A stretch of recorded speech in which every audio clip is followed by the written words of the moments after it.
அந்த ஜெரி தாக்கப்படுவதற்கு முன்னாடி ஒரு விஷயம் நடக்குது.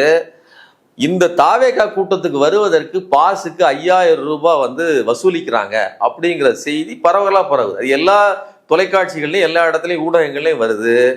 குறிப்பாக இந்த ஜெரிகிட்ட கூட்டு புசி ஆனந்த் மிரட்டுறாப்ல காலையில, நீங்க இந்த மாதிரி ஒரு செய்தியை நீங்க வெளியிட்டு இருக்கீங்களா, இது எந்த அடிப்படையில நான் வாங்கினது பாத்தீங்களா அப்படி இப்படின்னு இந்த தாவேகாரங்க எவ்வளவு மிரட்டுவானுங்க. அந்த இப்ப எப்படி நடந்துக்கிட்டானுங்களோ அதே மாதிரி புசியை நேரடியா கேட்கிறாரு. இந்த நிகழ்வுக்கு பிறகுதான் அவரு உள்ள செய்தி சேகரிக்க போகும்போது இந்த விஷயம், அது குறிப்பா சூரஜ் இறந்ததை குறித்து அவர் வீடியோ ஆதாரங்களையும் விஷயத்தையும் சேகரிக்க போகும்போது இவரை தாக்குறாங்க. சட்டை பிடிச்சி உடனே பிடிச்சி தள்ளுறான். நடந்தவர்களுக்கு அங்கே ஹாஸ்பிட்டல் இருந்து என்ன இருபருங்க ஓடியாந்தாங்க. காரை நிறுத்தினாங்க.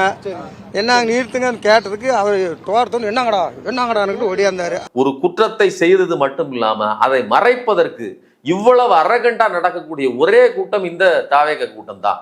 செய்தியாளர்கள் மேல நீங்க அதிமுக காலத்திலேயே நீங்க அதிமுக பத்தி ஜெயலலிதா பத்தி அவ்வளவு பேசுவாங்க, ஆனால் செய்தியாளர்களை கை வைக்க மாட்டாங்க.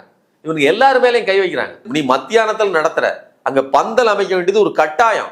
5000 ரூபாய் வாங்குறங்கிற செய்தி வருது, ஆனா நீ ஒரு பைசா செலவழிக்காம நீ பந்தல் போடாம கூட்டம் நடத்துறன்னா வர்றவனுடைய உசிரை உன்னுடைய இதுக்கு சமம் தான் நீ பாக்குற.